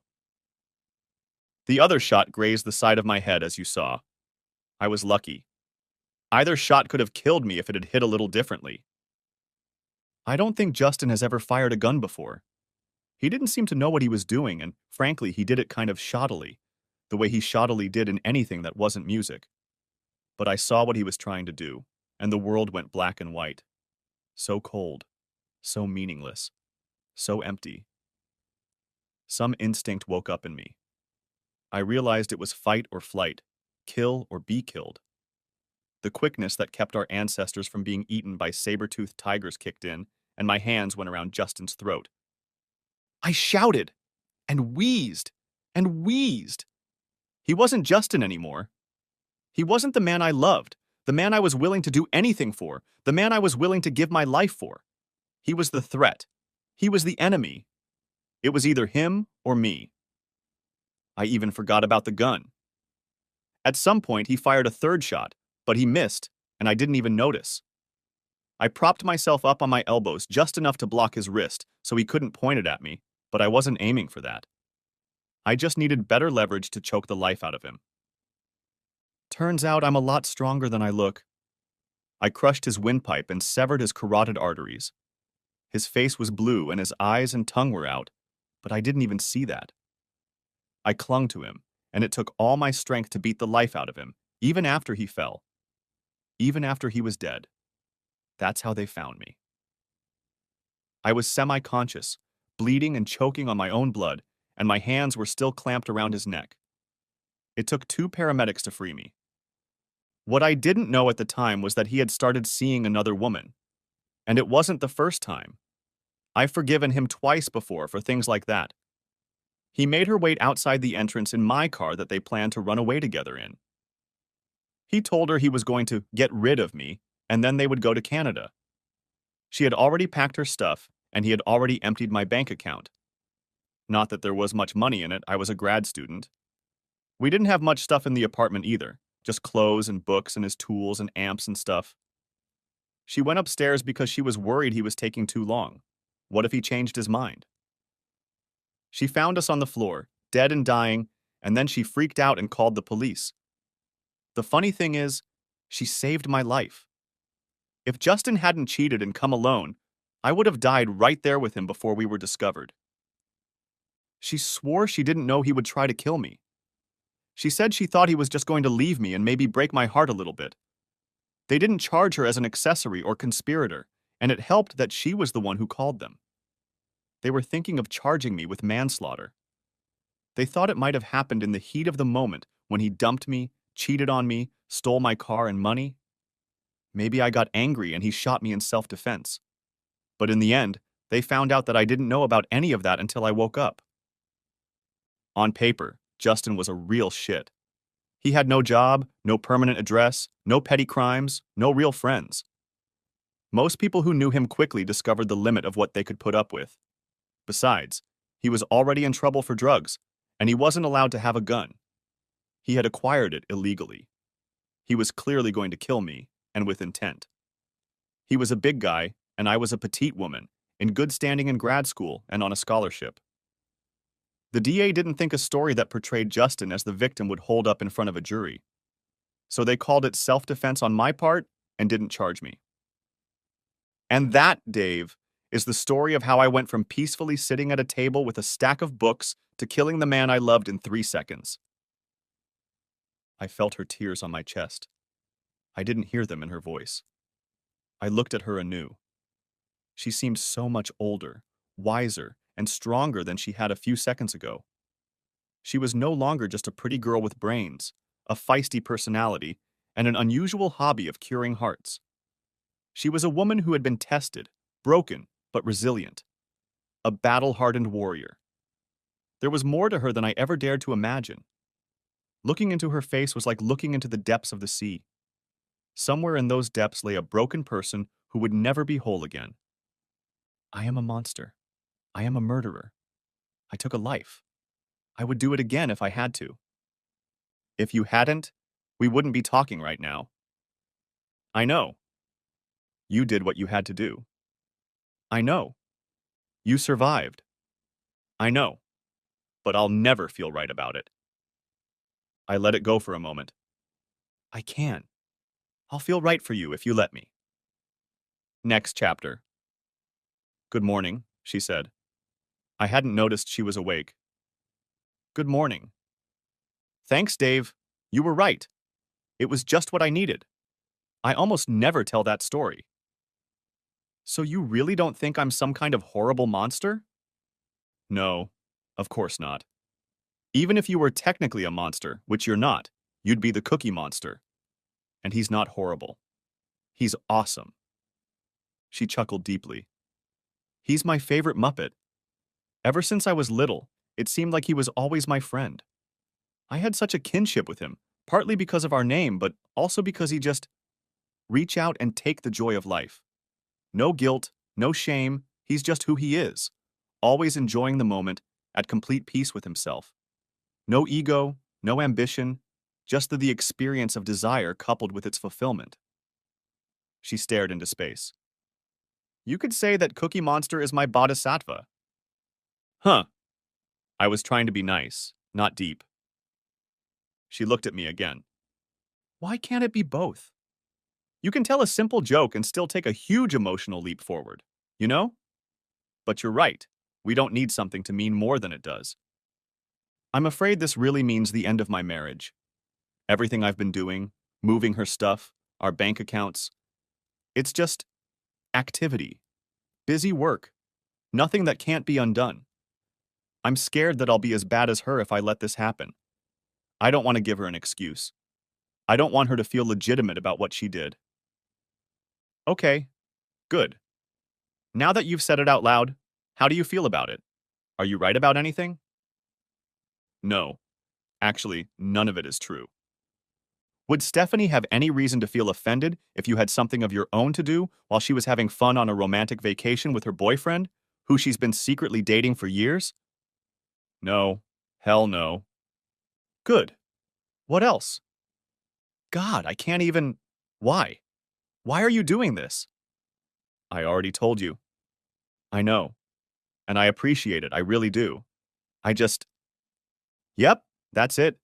You don't need my charity. You don't need pity. I didn't say that. No, but it was in your head. I guess. Okay. You're wrong about that too. Look at me. Yeah. No, look at me. Really look at me. Look into my eyes. We locked gazes. Time had done that torturous thing again. Past, present, and future became part of the same landscape, illuminated by drops of light reflecting in every facet of her sparkling, hypnotic gaze. Does it look like charity? Does it look like pity? No. Good. Because it isn't.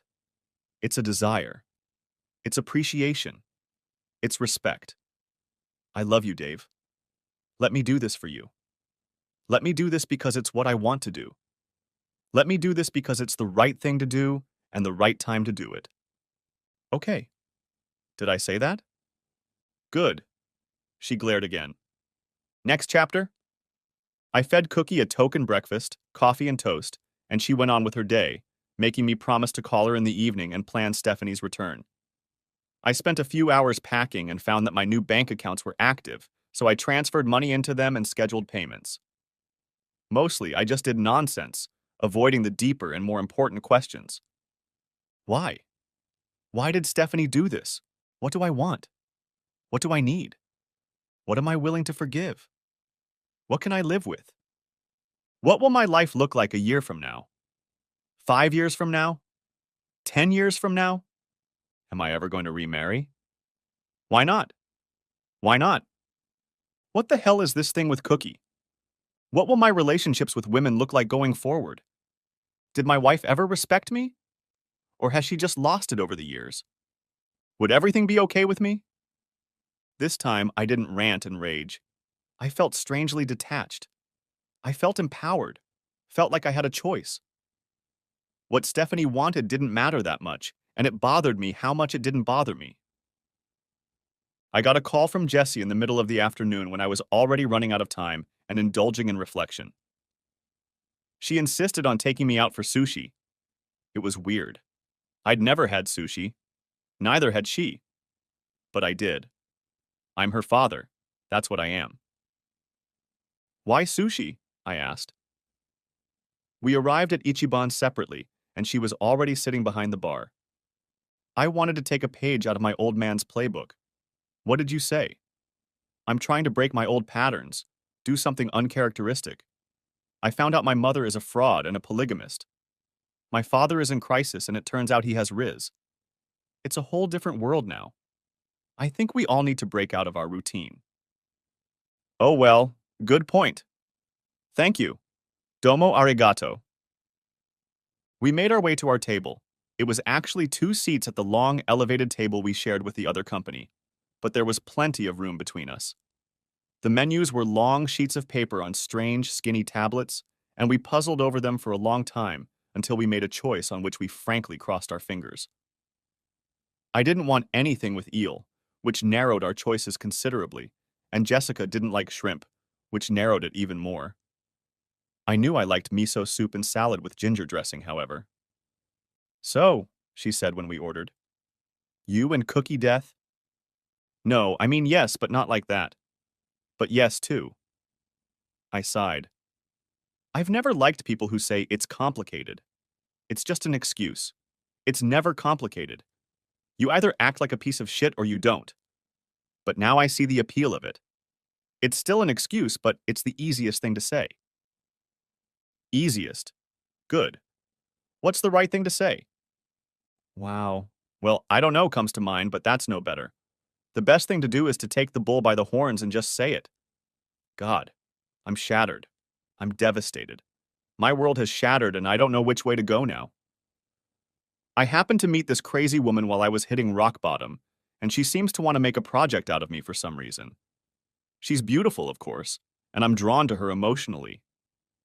But she's right. I'm in no condition to have a relationship. We all know that, and she seems to be against that sort of thing on principle. But yeah, I've been there. I'm not going to pretend it was platonic. We didn't go all the way, but we were close enough. I'm also not going to say it didn't mean anything, because it did. It kind of did. But we're not a couple. As far as I can tell, it's a stepping stone of sorts. A transition, or as you call it, a rebound. I have to admit, it's all very strange to me. She nodded. Since you know that, I don't want you to get hurt. I mean, no more than you're already in pain. Because of this, she furrowed her eyebrows. Complicated about it all seems to fit with that, doesn't it? Sort of. But there doesn't seem to be much integrity to it. You've been listening to her. She's really into integrity. She talks about it all the time in class. I think she's been a big help to me. I think so too. She's a very nice person, very popular on campus. But Dr. Heartbreaker, remember? I don't think it's a good idea to dwell on her. She's right about you. You're not one for accidents. You never. She didn't finish. No, never. I never, whatever it is you're going to say. Never. She laughed. It was sad. I wanted to say, you never cheated on Mom, did you? But I couldn't even say that. I can't even imagine it. I already have a hard enough time believing what Mom did. No. For the record, no, I never cheated on your mom. I would never do that. I'm not going to pretend I'm a perfect man. The world is full of beautiful women, and I have eyes. I've noticed them, and I've had stray thoughts, but no. Nothing in the real world. I wouldn't. Couldn't. She pouted slightly. But you just did. Sort of. I hung out with a sympathetic lady while my wife was away with her lover of 2 years, mocking our wedding vows and expecting me to just get over it. Our marriage was over as soon as she started dating the little shit. I was just the last person to find out about it. Then it's over. You've made up your mind. Yeah, I guess so. I've been asking myself agonizing questions all day, and I didn't like any of the answers. I shook my head and allowed myself to blink slowly. Okay, you're not going to tell me all of this that easily. Just stay with me for a minute. Remember that used car she fell in love with? That Mustang? She bought it without checking it out. I scolded her for it, but she wouldn't let it go. Well, one of the catalytic converters was illegally cut out. The other one got clogged and blew a hole in the exhaust manifold. The engine compartment caught fire when she was driving down the highway, and you guys were in the back seat. That's how it happened? I remember it just barely, but I never realized what was wrong with the car. Yeah, it was just irresponsible. And the living room set we bought with the purple upholstery? Disgusting. But of course my opinion didn't matter. I always liked him. It was unique. Well, as far as I'm concerned, you can have it when we split the household. And her family always hated me. They tried to put on a good face and were usually polite, but gosh, they just despised me, especially her mother. That's because they think you've never really given your heart to Jesus. That should make them love me even more, right? According to Jesus. But they never listened to him. They listened to Jim Bakker and Pat Robertson. They always hated liberals and gays more than they loved their enemies and cared about other people's enemies. I know. The thing is, all the big fights with your mother, and we've had more than a few in 22 years, every time came down to me resisting what she wanted. And in the end, she always got her way, and I was cast aside. Even if it turned out that I was right or that my concerns were valid. No, especially if I was right. She just had to get ahead of me no matter what. And like a fool, I put up with it. I can't escape the thought that it was my fault for letting her outmaneuver me all these years. She wanted to put me to the test. Well, she found it. The sushi arrived. We tasted it cautiously and then got down to eating. It was surprisingly good. I couldn't work the chopsticks, so I committed the unpardonable sin of using my fingers. So judge me. It wasn't all bad. We had a few good years, and we got you two. I wouldn't trade that for anything. I'd do it all over again, no matter how bad I feel right now, if I knew it meant I'd be sitting here with you today. Oh, Daddy, that's so sweet. I love you. I love you too. You and your brother. More than anything. We ate some. The ones with the green stuffing on top were spicy. Cookie doesn't work at the Diamond Club anymore, Jessie said. She's either somewhere else or on vacation. Really? How did you find out? The guys from school went looking. Yeah. Anyway, you know where she was last night. She wasn't working. Yeah, but they said no one named Cookie works there. Well, she doesn't use her real name on stage. All the girls use fake names. Thursday night she was Candy, and the guy inside called her C. That makes sense. I wonder if it always starts with an S. Charlotte, Chloe, Chantel, Carol, Cheryl, Cynthia, Christine, Chiffon, Charlene. I run out of chi names. Cha-Cha. Cha-Cha? As in Greece. Cha-Cha di Gregorio. Best dancer at St. Bernadette's with the worst reputation. I could never understand how you remember stuff like that from old movies. Hey, it's not an old movie. Not Casablanca or anything like that. It is. It was 25 years before I was born? Okay, I guess that counts as old to you. How old were you when it came out? I don't know, I was a kid. 7 or so, I think. So you imprinted on it, like a baby duck. Everybody did. It was huge. Apparently it was. But you're still weird, you know that, right? She wasn't wrong. I have a weird memory, but it's very specific. I can remember everything about books, movies, and music decades after I've listened to them. I can't remember what I had for lunch last week, who all my cousins are, or when I have to go to the doctor. But when it comes to fiction or pop culture, I'm a walking encyclopedia. We spent the rest of lunch chatting about safe topics, carefully avoiding talking about Stephanie and Cookie. It was exactly what I needed. I think my little girl needed it too. She needed to see me not get destroyed.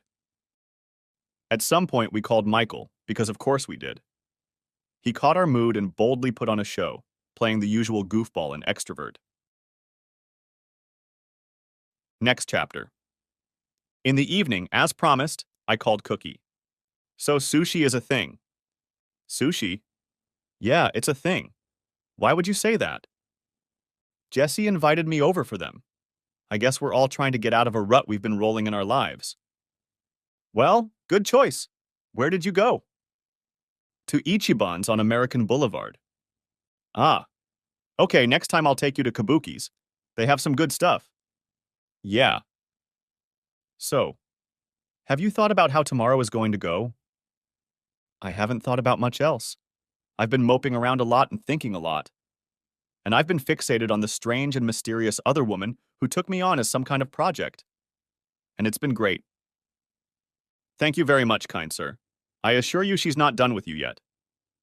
Well, I hope she isn't. I'm in deep shit. I've got a long way to go. I'm patient, but we have a good foundation to work from. Now. Tomorrow? Yes.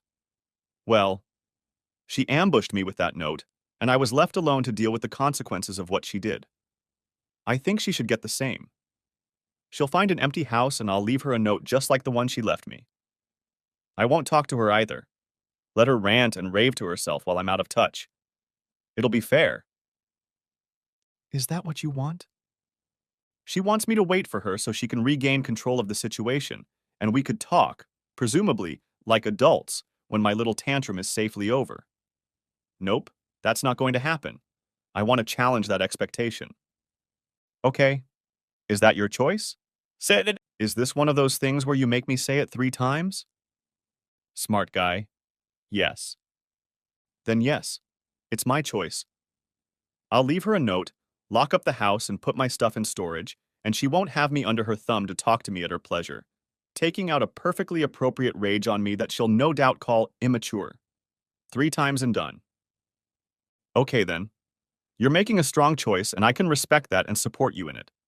Have you written the note yet? In my head, a dozen times already. On paper, not so much. Well, when you do write it, remember that brevity is the key to wit. Less is more. Don't exceed a page for maximum effect. Didn't you write a whole book called? I pored for a minute and found it by the couch. The Iconography of Commodified Desire. Subjectivity, Objectification, and the Intersections of Race, Gender, and Class in the Postmodern, Post-Feminist Labor Economy of Adult Entertainment? She nearly fell over laughing. My bad. It took her a moment to contain herself. Yes, okay, you get my point. It was a lesson learned the hard way. Let me tell you about the academic letter. It is not meant to make your thoughts clear. It's meant to show how smart you are. The point of a book like this is to give your colleagues something to argue about, so it doesn't hurt for you to obscure your reasoning. It also creates an automatic defense for the author, who will always be able to claim that his critics just didn't understand what he wrote. God. To tell you the truth, I've only written one book. The second one was just the first one, rewritten in plain language, with lots of savory stories to get people to read it. It sold better than the first one, about 100 to 1. People respect the academic version. It's the authority. But people really read, understood, and talked about Professor Hooker.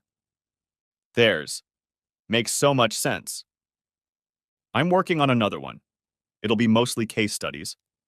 I'm hoping to get rid of the Professor Whore moniker and become Dr. Heartbreaker for real. I can't wait to read it. Be careful what you wish for. You might end up in it. Wow. In a good way. Thanks. I guess. So, what are you going to write in your note? I'm going to make it an addendum to her note. I'm going to tell her that I'm not going to play her game and that she has nothing to hang the failure of our marriage on me. She violated it when she changed the rules without consulting me. That's appropriate. It's a very sad ending. But at least there's symmetry. A bell rang in my head. I must have fallen silent. Dave? Yeah. Sorry. I was just thinking about something. Are you okay?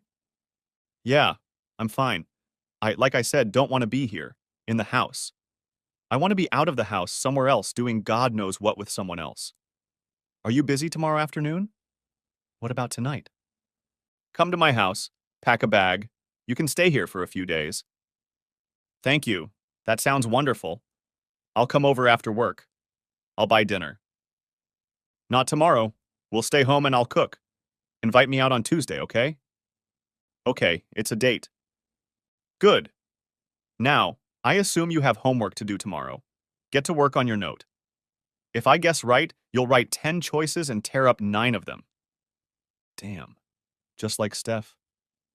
She was right. That's what I said. Maybe. I'll look into it. And thank you. Thank you so much for everything.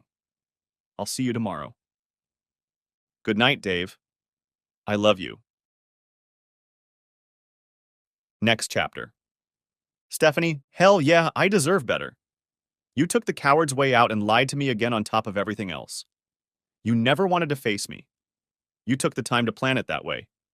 You wanted to take out your anger on me first, while you were out of reach, and then, after breaking my spirit, you would try to manipulate me into agreeing to what you wanted. Maybe I was a great husband. I certainly tried my best. But you're a shitty wife. If that's how you feel about me, and that's how you feel about our marriage, then you have no business being married to anyone. Ever. Ever. I'm not going to cooperate with your plans. I know it's probably painful for you, but it's what I have to do for myself. You made your choices despite our marriage. Now I'm making mine. I used our savings to pay off and cancel our joint credit cards. I've transferred half of the remaining money into my own accounts, but haven't touched our retirement funds yet. I'm working on a plan for an equitable division of marital assets. I've changed the locks on the house, so please don't try to enter it unattended. Jessica has some of your clothes and enough personal items for the next few days. The rest of your belongings are in the storage room. Enclosed, you will find the key to the lock and instructions on how to deliver the capsule. I am sure you will say that I am immature and unreasonable. that my pride and rage is a stupid male reaction. Your own emotional release is empowering and beautiful, and my expectations of our relationship are regressive and barbaric. You'll blame the failure of our marriage on me if I can't handle your betrayal. No, no, no, no, no, Steph. You're the one who ruined it. You ruined our marriage when you changed the terms of it without consulting me, and as you said, it had been going on for a long time. Our marriage ended when you decided I didn't deserve to know what was going on. For your information, yes, I noticed, and no, it didn't make things any better. You may have been happier doing your cruel things, but I was jealous and suspicious of you the whole time. You humiliated and belittled me for it, even though you knew I was right. That's no way to treat a partner. That's no way to treat someone you love and respect. That's no way to treat even a stranger. When you excluded me from your confidence, you stopped honoring me as your husband and treated me like a chump. Looking back, I can say that we never had a truly loving, mutually beneficial partnership. Everything was all about you.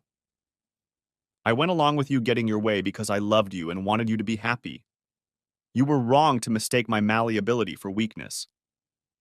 The only good thing that came out of it was the kids. I don't know what you're going to tell them, but I'd recommend telling them the truth. If you don't, I will.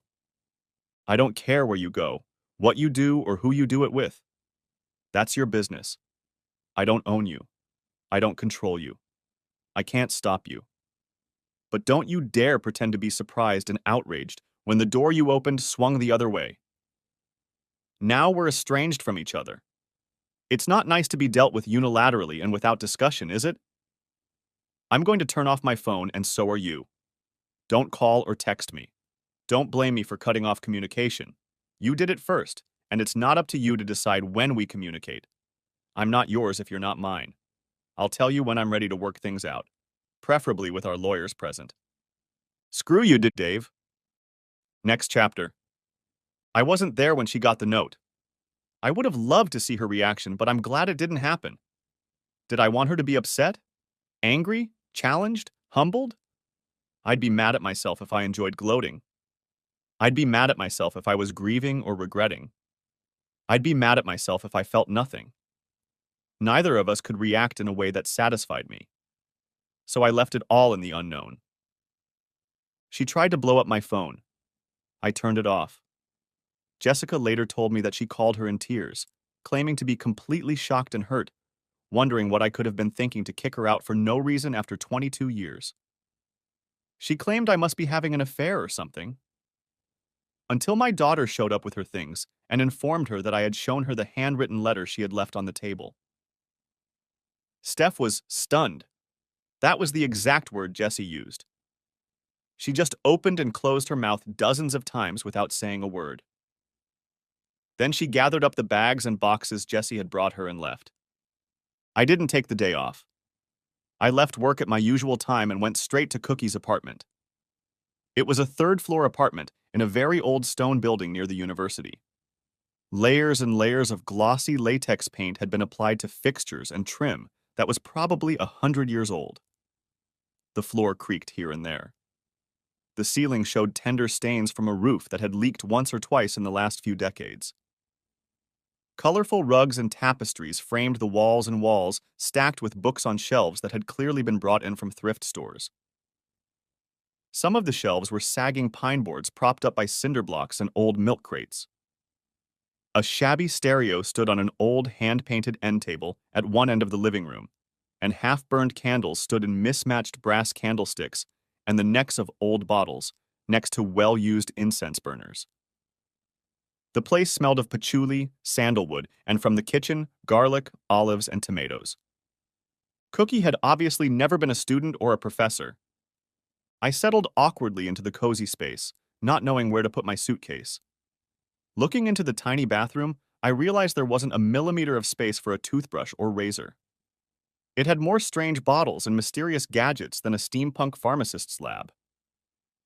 Eventually, I found myself sitting at her kitchen table with a glass of Chianti while she put the finishing touches on dinner, absent-mindedly humming the tune to Beauty School Dropout. Another bell rang in my head. I did a quick count and then asked, "Hey, tell me something, Cookie. Remember how all the adults on Sesame Street thought Mr. Snuffleupagus was just Big Bird's imaginary friend? Yeah, sure. She stopped stirring the pot and stared into the void. They stopped it because of the possibility of child abuse. The producers decided that children should expect to be taken seriously. Adults should believe them when they know what's imaginary and what isn't. Right. You got me thinking about Muppets, and my own situation with Steph reminded me of that. She kept telling me for years that her novel was all my imagination. It was violence. In the series, it took them a while to realize it. Snuffy spent years in a way that was almost invisible. It was a constant gag of, "Oh, Big Bird, you're so stupid. Snuffleupagus doesn't exist." When they decided to show him, Roosevelt Franklin held Snuffy by the trunk while he tried to leave to brush his fur before meeting everyone. That wasn't Roosevelt Franklin. It was Elmo. I fell silent, not knowing how to proceed. You're right. It was Elmo. But you remember Roosevelt Franklin. She stopped stirring again. He wasn't on the show after they replaced Gordon in 1975, I said carefully.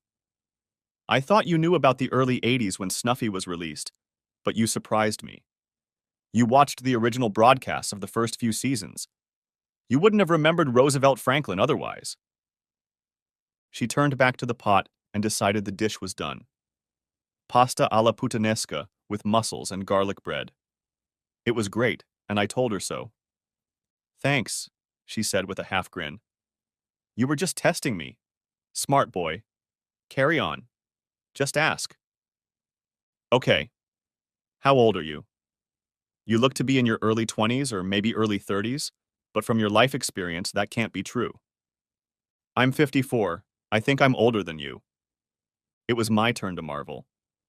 How? Well, let's see. I've never smoked tobacco or taken hard drugs. I hardly drink alcohol and I never abuse it. Wine at dinner now and then, that's all. I watch my diet carefully and consume lots of antioxidants. I am an active dancer and work out 4 times a week, 30 to 45 minutes each session. I try to stay out of the sun, and my skincare is witchy. But it's the little things. My lifestyle plays a big part. I have never had and will never have children. I lead a young lifestyle among young people, and that keeps my energy up. But the main focus is awesome genes. All 4 of my grandparents are still with us, and all of them are over 100 years old. None of them look older than 70. By that standard, I'm barely middle-aged. That's incredible. What gave me away? In little things at first. You knew Yvonne Craig was Batgirl. That in itself didn't mean anything. You may have watched Adam West's Batman in syndication or as a retro. Yesterday you were quoting Babylon 5, Zathras. It's very sad, but at least there's symmetry. That was in the early 90s, 30 years ago, and it almost never went into syndication or streaming. You were either a very, very dedicated nerd, or you watched it when it was on the air. And just now you were humming the song from Grease. So you must have some memories of 1978. That got me thinking. You said Justin tried to kill you 3 years after you turned 25, and you talked about being at that age, as if it had been a lifetime, not just 5 or 6 years ago. You've been working on your dissertation, but now you're an assistant professor, not an assistant professor. You have tenure, which means you've paid your dues in this career, and that takes a long time. Justin's band was preoccupied with getting signed to a label, which means the music industry was still pre-download. And your bullet scar is hardly noticeable anymore. It must be decades old by now. That was in 1997. She shook her head. I'm not trying to hide my age, not really. It's not a secret. But most people don't ask. I just let them assume I'm 20 or 30 years younger than I am and don't bother to correct them. But I still get fooled. She raised her glass. I was actually passed over for this Chianti. The girl at the checkout counter interjected when she saw the date on my ID. She thought I'd switched my mom's. Why didn't I notice that when you showed me your ID at the club? It was dark. You were distracted. And usually no one notices unless they're looking specifically. That's surprising. It's more common than you think. Society thinks all women over 40 are grandmothers, with gray hair tucked into a bundle, wrapped in a shawl and complaining about the cold, neglecting a cup of weak tea while knitting and talking to an irritable cat. Phew. I can act it out if you like. I can knit and crochet. I've got a shawl around here somewhere. I can put the kettle on and make any tea I want, but Sebastian gets skittish and hides when I have guests. Sebastian, like the black and white cat from V. Oh my god. How could Stephanie think she could fool you about anything? That only works with fiction. Apparently, in real life, I can be remarkably insensitive and unobservant. I doubt that very much. Nevertheless, she would have to be very stupid to assume that you are in any way stupid. Well, thank you. I'll take it gratefully. Her smile was as warm as sunlight. End of part 1. Part the 2nd of May be coming out in 10 hours. Write in the comments if you're waiting for it. Also, give a like under this video and subscribe to my channel. I hope you enjoyed this video.